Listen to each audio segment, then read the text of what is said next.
Kita lanjutkan kembali dialog kita kali ini.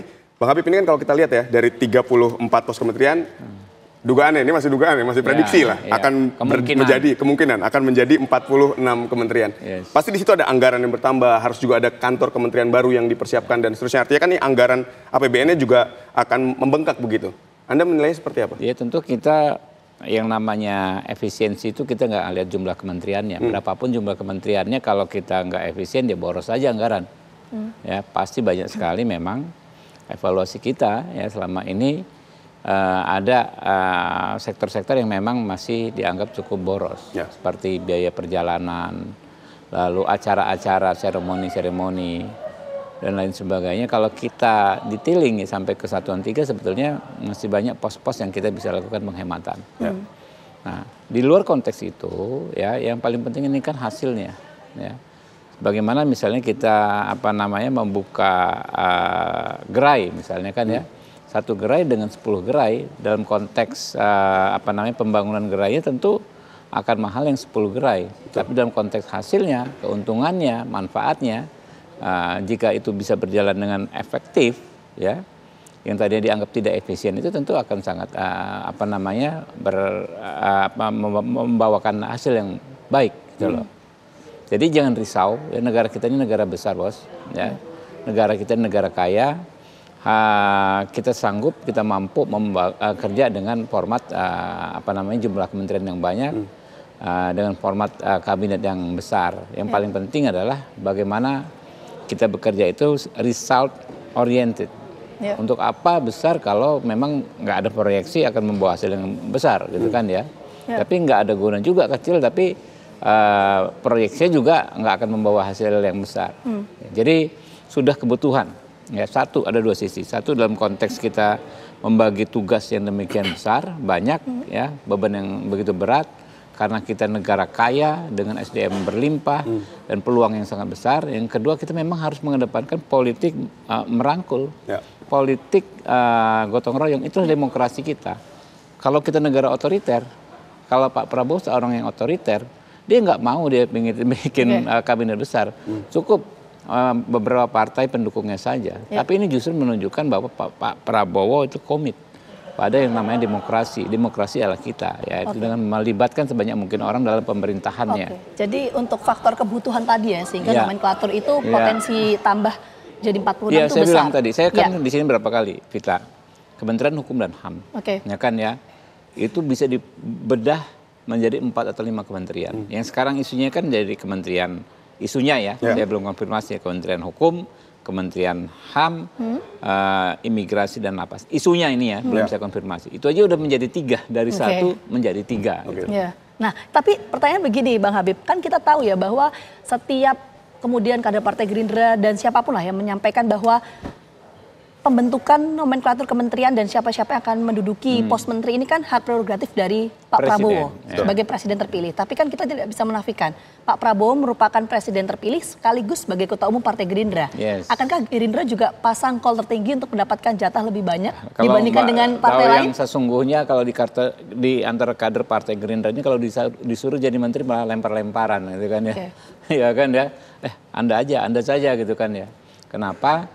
Kami tahu ya, kami sudah punya presiden. Yang pertama, presiden itu ya super menteri gitu kan, setara dengan seluruh menteri yang ada di kabinet gitu loh.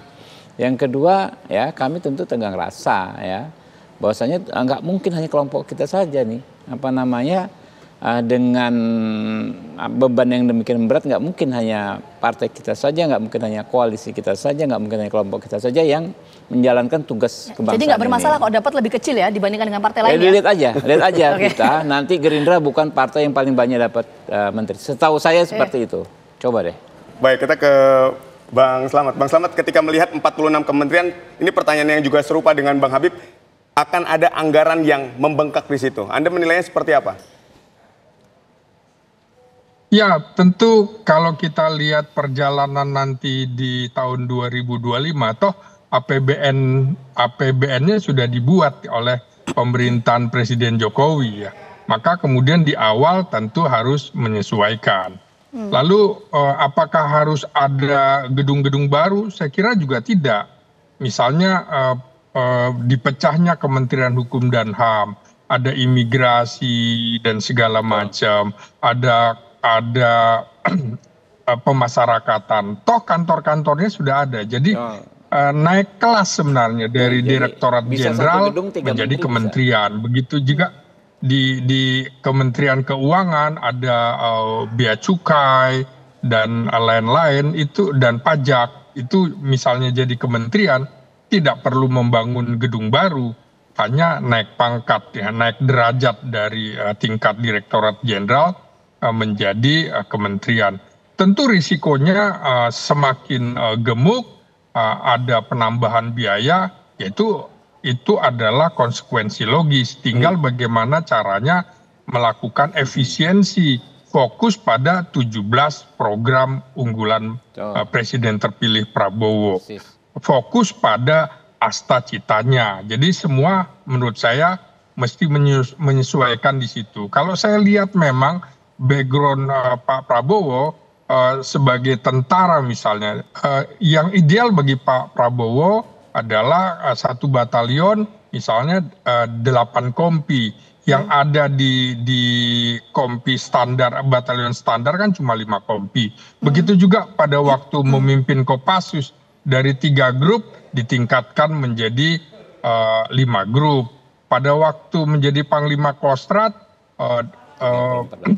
Jenderal Prabowo juga ingin ada divisi ketiga, jadi baru terlaksana. Memang selalu berpikir gemuk ya dalam tanda petik, karena luas Indonesia yang 27 sama dengan 27 negara di Eropa, itu yang menjadi alasan pokok Pak Prabowo. Dan juga yang paling fokus sebagai tentara, dia selalu bicara stabilitas politik. Makanya dia tidak ingin kemudian partai-partai yang tidak masuk di dalam pemerintahan menjadi merecoki dalam tanda petik, menghambat jalannya pemerintah. Karena itu dirangkul, ayo kita sama-sama. Dan ini menurut saya juga tentu yang harus diingatkan, gemuk boleh tapi mesti efektif dan efisien.